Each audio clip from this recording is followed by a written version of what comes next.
Hey guys, Dave from Nerdarchy, 4 Nerds by Nerds hanging out with. Nerdarchy Ted. And we're jumping back into the Tal'Dorei campaign setting by Matt Mercer. And we're going to be talking about Vestiges of Divergence, and that is magic items. Woo.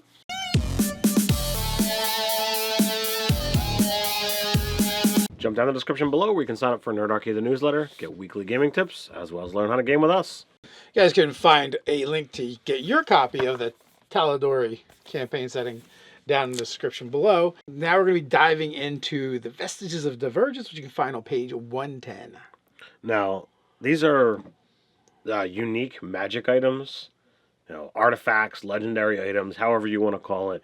They are items of significant power within the campaign setting.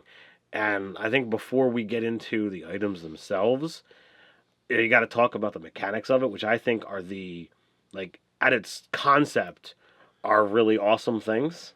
Yeah, it's really fun because for the most part, you can introduce these items into your game fairly early. They just don't do all the things that they do until later. So that part is really cool. And now, if you're like using the actual campaign setting, now they go, basically there was a magical arms race during a war, is what I gathered from reading it. And these are the leftovers. Right, and it says that they could be literally, found in piles of ash in a long-lost war. They could be handed down from generation to generation. They could be in the hands of some tyrannic ruler or, in the hands of a hero, attempting to do great deeds. So, they could literally be found anywhere that you're normally going to find a magic item, and it's up to you as a DM to determine where in its stages of evolution it really is, because each magic item comes with, 3 different phases. So that there's the 3 stages. You have dormant, awakened, and exalted. But even as a dormant magic item, it still is significantly powerful in relation to other things that might be out there. And it possesses, small or minor magical qualities that many characters are going to still be able to enjoy and use. But then as you gain levels and do things, you have the ability to actually unlock significant powers and have it change to Awakened and then later change to Exalted. Yeah, I think the suggestion is that the default is dormant until you do things to make it awaken, which is kind of cool. There's this whole sidebar on page 111 about that, and what I really dug about it was the first 75% of the text is all about the RP and role playing and how to incorporate it from a story standpoint. And then the very last paragraph is it gives level guidelines for, what they consider to be appropriate times to receive these extra boons for the items. And I love that it's definitely geared towards, the RP of it. So you can get, the dormant from 1 through 8, the Awakened from 9 through 15, and the Exalted at 16 plus. But it gives you guidelines of what kind of things should happen in order to make those changes. And it could be, use a class feature a number of times. But it could also be actual role-playing and story elements. You've managed to overcome a fear that's been, gripping your character from its character creation. Or you could have to get revenge on someone who's been tormenting you your entire life. It's okay, these are cool things that in and of themselves could be legitimate ongoing quests that once you've managed to finally succeed and have this aha moment for your character, you can then awaken or exalt, this magic item that's been with you for a while, and now all of a sudden, ta-da! It's got some new powers. So, while the items themselves are actually really cool, I think I like it better as an example for a GM that's doing their own homebrew stuff that can go, it can kind of uses as a guide or a way to teach you how to incorporate some stuff along with the leveling up. I mean, you get 15 really sweet magic items throughout, but the thing that I like the most about it is the process, looking and seeing Matt Mercer's process on this and the things that he's made and how they're flavorful and how they're going to, it's not going to be, look, it's just another +1 sword. These are fun things to add into your game. And our own campaign setting, Chimes of Discordia, we had an age of magic. We had wars that happened. So these type of things would easily be able to be something that we could, create our own or import into our own world, because it totally makes sense based on our own storylines that we've created. Did you have any favorites? I definitely had some things that I liked in here, but I think the things that stood out to me the most actually weren't items themselves, but individual words that meant more to me. So the Fenthras, the longbow, it said it's a longbow made of everbark, and the Condemner is a heavy crossbow that's shadow touched. So I'm like, all right, what do these mean? What are these new item types or new materials that can be used to craft stuff? So I like that angle. If I had to choose an item that I would want, Cabal's Ruin. That was my favorite. The Magic Eater. The magic eating cloak that you can just lay on the damage to get rid of your charges, so that you can keep consuming the magic that's cast at you. I thought that one was my favorite. I would love to have be playing a halfling or a gnome character and get their hands on the Titanstone Knuckles. The Titanstone Knuckles were pretty awesome. Like, your strength goes from 22 up to 24 up to 26. And the first ability is Siege, where you deal double damage against objects and structures, which that would just be hilarious. And it gets some other cool abilities as you go along. Like one of them is you get the Enlarge spell later, and then eventually you get the Large spell, but it's increased as well, and you're giving you basically resistances and stuff. So that's really really cool. There's a lot of fun magic items in this section that that I wouldn't mind having them in my game. They've got the Maul, which is pretty badass. The Pyre Maul is another one that it's got an ever burning gem that's embedded within the weapon. It's made of red iron, and I'm like, yeah, I could totally get behind a weapon like that. Every single one of these things has its own history to it.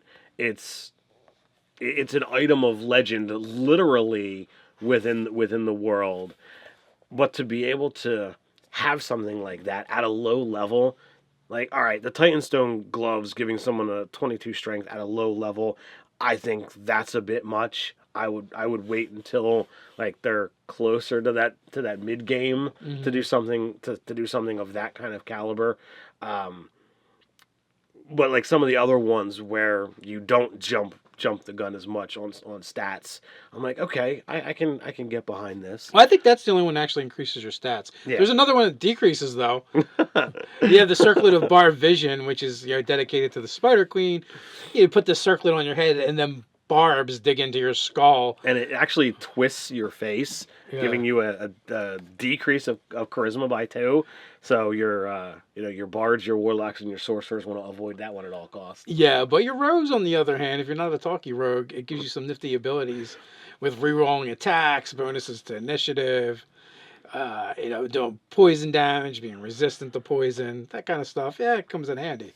And there's speaking of the Circle of Barbed Vision, there are items that are not just designed for the heroes. So you've got that one, which is attunement by a non-good alignment, as well as Agony, which is another one that can't be attuned by someone who's good aligned.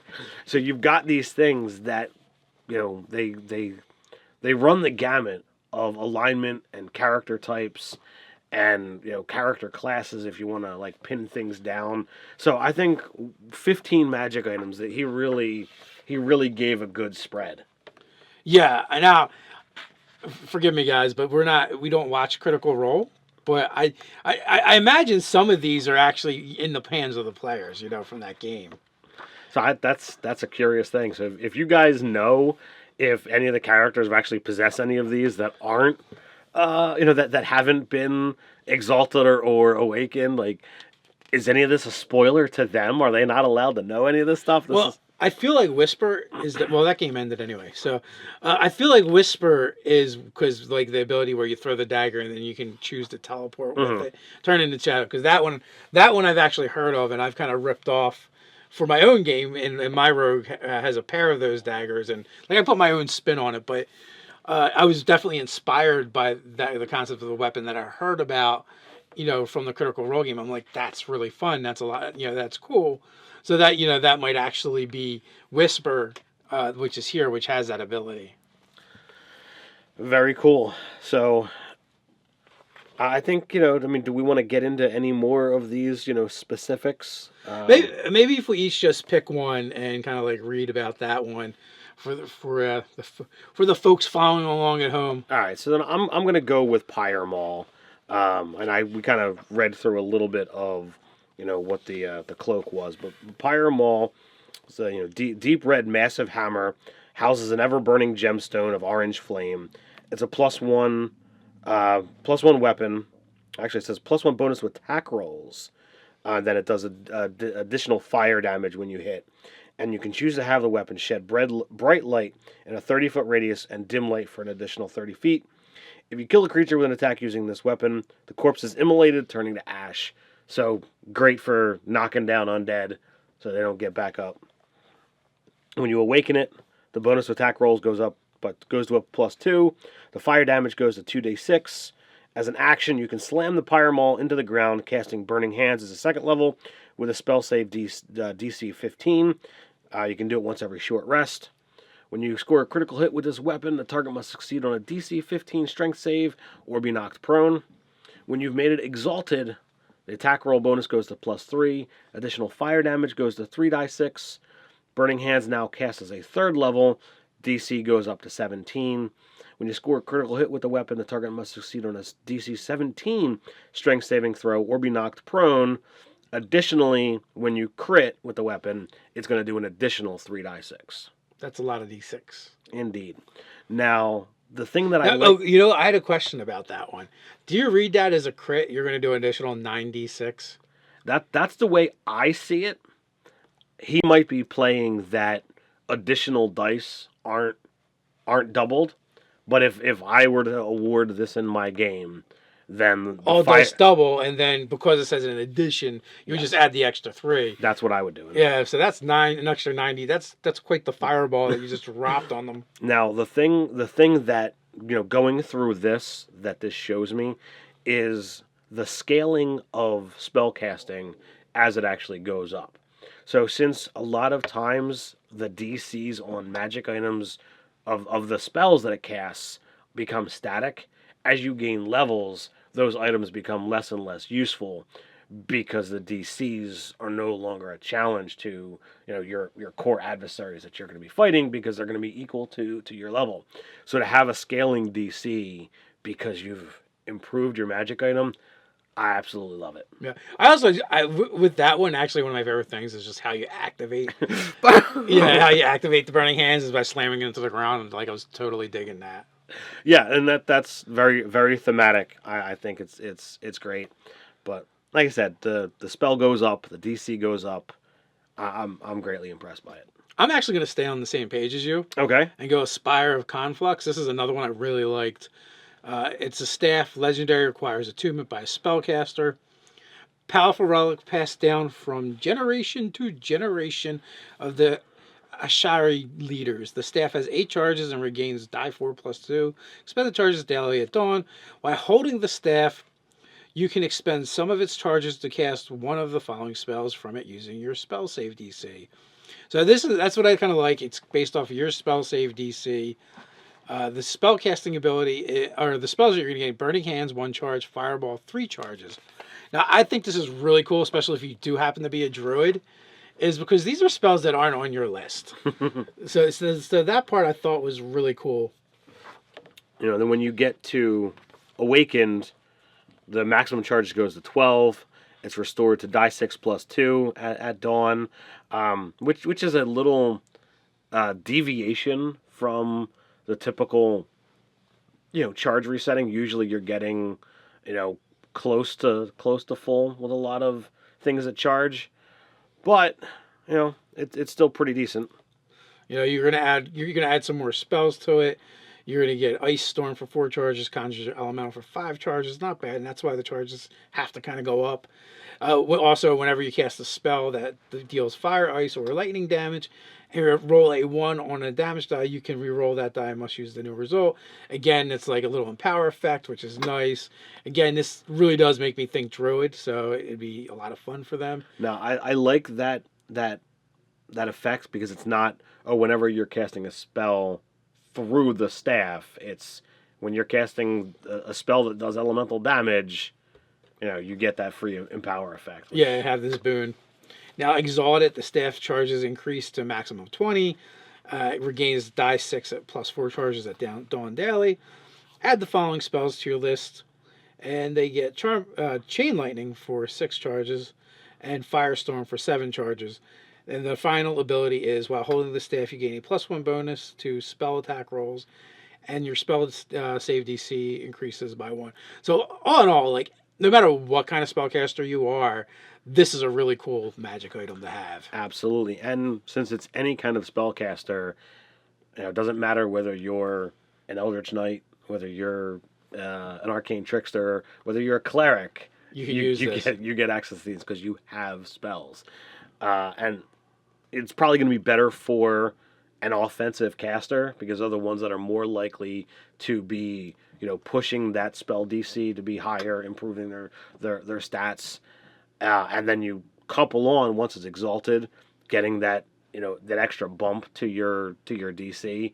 There are very few items in the game that do that, and to have that, it's like, oh, nice. The way this is worded, though, it's like, well, what happens if you're a warlock and you have this staff exalted, and what is it, Rod of the Oathkeeper, or there's the War Wizard wand? Did these things stack together? That would be kind of the thing, because it seems like they would, the way they're worded. Every single one of those things that adds to the DC, like Robes of the Archmagi and the Rod of the Pact Keeper, all of them just say improve your DC by 1. Yeah. There isn't to my knowledge, there isn't a way to word it that you could not have them stack. Like, you need like the wand, the robes, and the staff, and you'll be styling. Yeah, you'd be crushing it with the DC, and people are like, they're just gonna cry. Well, yeah, and in 5e, those numbers are really high.